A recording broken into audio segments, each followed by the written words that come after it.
State lawmakers are back at it. They reconvened in Austin today for a new legislative session. So what are their priorities? What can we expect out of this session? We are joined now by Scott Braddock, the editor of the Quorum Report, who is in Austin today for this very first day.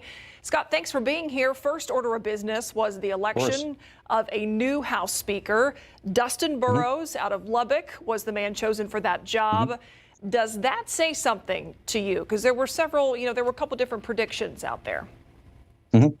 Well, I was evangelical about not making predictions, and I have been that way in politics for years, Myra, for a reason. By the way, good to see y'all. Happy New Year. I'm looking at the breakdown of the votes right now, and I do think that there was a wholesale rejection by a majority of House members of this nonstop campaign that you have seen from Attorney General Ken Paxton, from the Lieutenant Governor Dan Patrick, some third-party groups, including the official Republican Party of Texas and others, to try to pressure the House to vote a certain way, to choose someone who would only prioritize the things that Republicans want to see enacted in this state.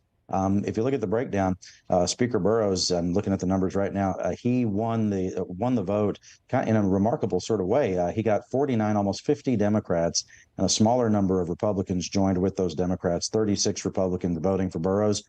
His top competitor, David Cook, who's a lawmaker from North Texas, he got the bulk of the Republican caucus. 52 Republicans voted for Cook.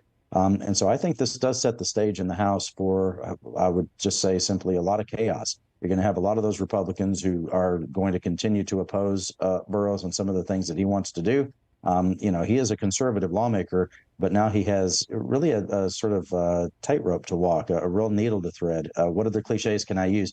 He is going to have a really hard time, I think, in the months ahead, trying to hold his coalition together while there's a lot of pressure from Governor Abbott and the Lieutenant Governor to enact very conservative policies similar to what we've seen in the past. Yeah, the Texas House has been a thorn in Lieutenant Governor Dan Patrick's side for a while. Looks as if that's going to continue. I want to move on to one of the big issues that we're going to have, and we talked about this shortly after the election. We talked about vouchers. We talked about the fact that seemed to be the #1 thing that the governor was campaigning for and against a lot of the candidates up and down the ballot. It is, yeah. We saw Steve Allison here in town. We saw, Alan Schoolcraft get elected into a longtime district.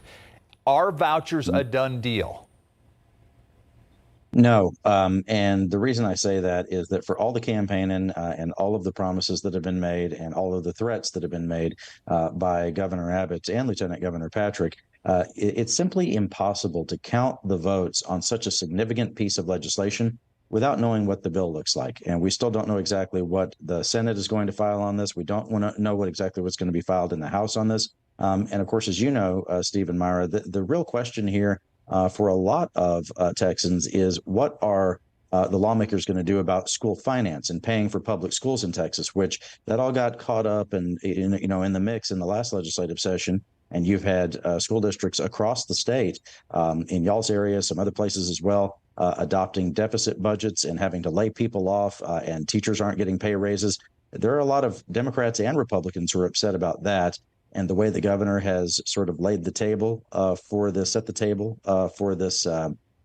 debate, it looks to me like those issues are going to have to be debated together, that school choice or school vouchers and a robust package of school funding, that those things are probably going to have to move through the legislative process together. I think a lot of Republicans recognize they can't go for another legislative session without giving teachers a pay raise because they have earned it. Yeah, a couple of other key points in history here, recent history, closures, school closures in San Antonio. We have seen multiple, sometimes due in part to just a drop in enrollment at some of these schools, as well as the fact that the session went to multiple special sessions last go round to deal with school vouchers. It never happened in the end. There's also this time the topic once again of reducing property taxes. That has a direct tie to school funding. So what do you expect lawmakers to discuss in that vein during this session? Yeah, Myra, it's funny. I had a legislative veteran, somebody who's been watching the process for decades, said to me the other day, it's easy for them to fix property taxes because they do it every 2 years. And we've seen that time and time again here, where a lot of the revenue that's come into the state is going to be used to do what they call buying down property taxes locally. It's the same thing is going to happen this time around. Exactly what that package is going to look like, it's going to be, a key question. But I would add on top of that, that another thing that's on lawmakers' radar right now is the rising cost of not just property taxes, but the rising cost of homeowners insurance. You know that across the state, people are really seeing those rates go through the roof. And I'm sure some of your viewers have seen this happen.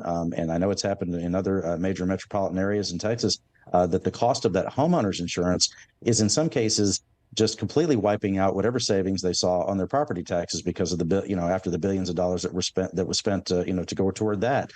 So we've seen some very conservative lawmakers raise the question of what they're going to do to try to rein in those rising homeowner insurance rates. But taking on the insurance companies at the Capitol is always a huge fight. Yeah, especially when you're talking about national companies that are probably going to take a big hit with the wildfires that are happening in California right now, as long as some of the other natural disasters that we've seen. I mean, what are some of the things they can do? Can they cap rates at a certain point? I mean, is that some of the things they're looking at, or rebates from the state for homeowners insurance? I mean, what are some of the things that you're hearing about, Scott? All of those things will be on the table, I think, and you will see a split in the Republican Party about this for sure. You have some, as I mentioned, very conservative lawmakers like Representative Briscoe Cain from Houston, Senator Kelly Hancock from North Texas. These are folks with very conservative records who would most of the time tell you that the free market ought to reign on this kind of thing. But I think it's giving way to more populism and more consumer protection now that people are seeing, such high costs for their insurance rates for their homes. And of course, these folks have really, a lot of these lawmakers have really made their political careers, on this issue of creating a more affordable situation for homeowners in the state, whether it's on their property taxes or now on this issue of homeowners insurance. So I think it's going to be a robust debate. Hard to tell how it's going to go, but it's definitely going to be in the mix. What about the topic of energy? 2021, that February freeze, it's still fresh in the minds of most of us. The state did make a lot of changes in the wake of that, but it seems like, that incident highlighted a lot of inefficiencies at the state level. Do you expect lawmakers to take that up at all? I don't expect this to be a huge session for that. And I think that, since that storm, which it wasn't just, as you know, and it just wasn't just an inconvenience for people. We had about 700 people die in that winter storm back in 21. And so it was a huge tragedy, terrible situation. But I think lawmakers at this point, and you don't hear a whole lot of chatter on it from the governor or from the lieutenant governor. What you do hear from them is that we're good right now, that we have the energy we have the electricity to get through the kind of weather situations that we've had so far. But the fact remains that if we were to have another situation, another weather event like we had a few years ago, not much would be different as far as the state's response. And I think that going forward, it's something that may be dealt with in future legislative sessions. What you're going to see on the topic of energy this time around is some conservative lawmakers trying to, instead of expand renewable energies, try to rein them in, which is something we saw in the last legislative session as well. All right, Scott, you do a great job at the Quorum Report. I recommend people read it online, and I followed you on Twitter today to try to figure out exactly what was going to happen with the House Speaker's race. What are your fearless predictions for this legislative session? I mean, what are some of the surprises that maybe you expect? Well, I'm really interested to see how Speaker Burrows threads that needle. I was talking about with having a majority of Democrats in his coalition. To keep that coalition together, he can't just ram conservative legislation down their throats. At the same time, we have Republicans in this state who are already organizing for the next primary coming up next year. You've got Attorney General Paxton, Lieutenant Governor Patrick, and the governor who are potentially ready to go on retribution tours once again during those primaries coming up a year from now. If members of the Texas House don't do what the governor, lieutenant governor, and the attorney general want them to do.